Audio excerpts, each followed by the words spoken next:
Hi beautiful family, this is a little message today with a little bit of a twist. We're going to be working with some dice just for something different, a little bit of fun, working with the cards. Now, in thinking about what the energy is that we're sort of needing to work with today, I did a shuffle and the energy that we're needing to really address came forward was the Magician, the Alchemist, and you being the alchemist of your life.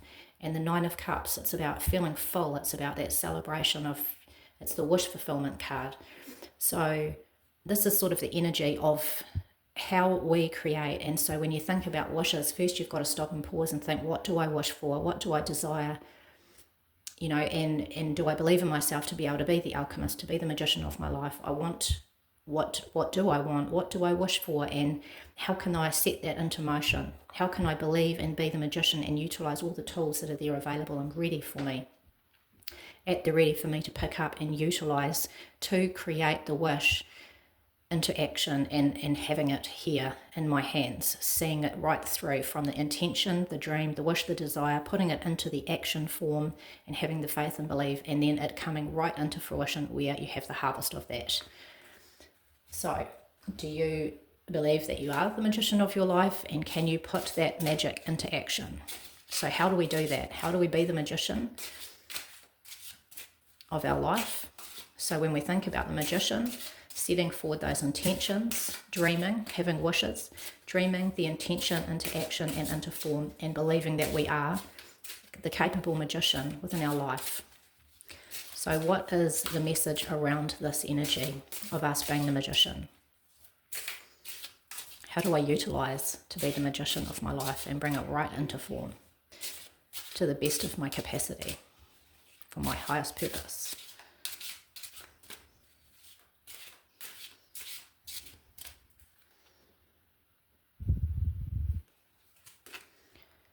Okay, so we have the Wheel, and we have the Student of Needles and the Explorer of Cups. Okay, and we do have the Death card, so that's perhaps something that needs to be thought about. We'll have a little look if it has relation to this reading. So we have the Wheel, we'll do the dice soon. So in thinking about that energy of being the magician, part of it's about being able to go with the flow, not getting caught up on the details so much, but getting into the flow, learning to be the student. When we think about the needles is the mind. So it's learning how perhaps to be more curious, how to be more fun, how to be more open and receptive to learning and doing things in a new way, maybe different than you've done things in the past. Really letting go of any rigid thoughts or limiting thoughts is really something here. The student is open to learning. They're like a sponge, just ready to soak it all up. So part of that very much in here, I feel it's about being really open and receptive to the flow and to the magic and those sacred cycles as they come about.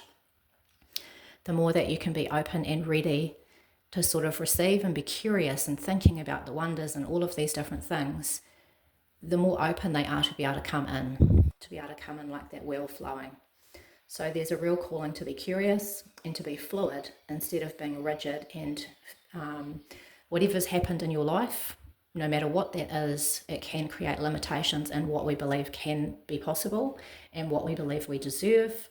And there's all this rigidness and expectations can be good, but they can create limitations. And sometimes things turn out different than our expectations, and that's about going with the flow. Sometimes divine has something more, something different. So when we have expectations here in this setting, in this reading, you're being asked, let go of the expectations, go with the flow more and see what I bring you. Be open, be curious. And when we look at the Death card as well, it's just really re-enhancing that let go. There's a message of releasing and letting go of things of the past. Maybe where there's been hurts that have caused you to put up walls that create limitations as a form of protection. This is the time to sort of release those. There's these tears, like almost, it's being an acknowledgement of things that have happened that have been hurtful. It's a time to put that energy back into motion. Those tears are creating something new here. There's new growth. So the more you can release whatever it is, you'll know what that is. Let it go. Let the new shoots, let those tears create some new growth where something new comes out of this space. going with the flow more and being more open to what divine has for you.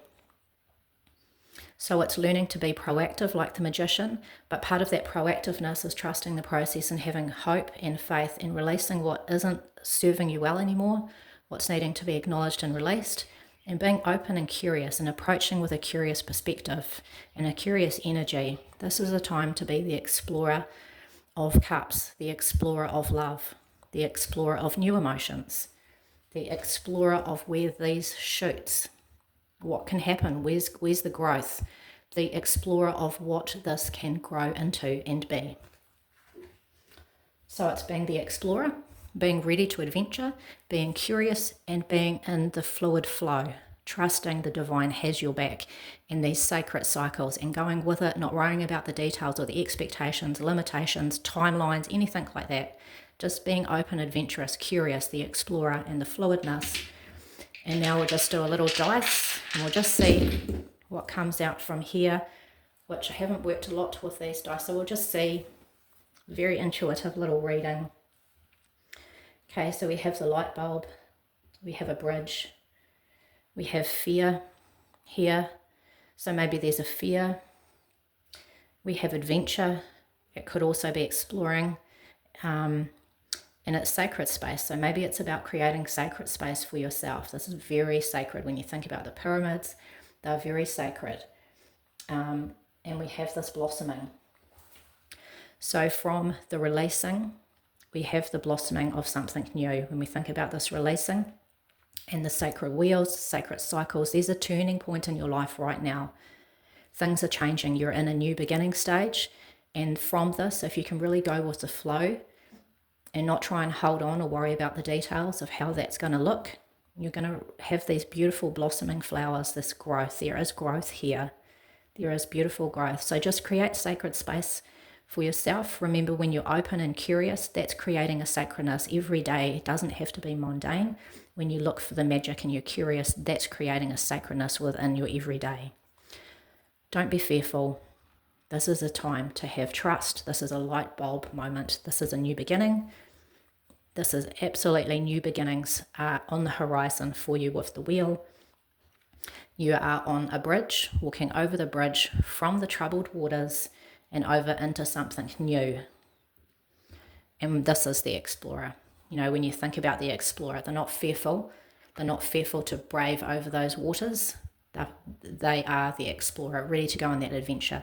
So are you going to be the explorer on the adventure into bringing new magic into your life?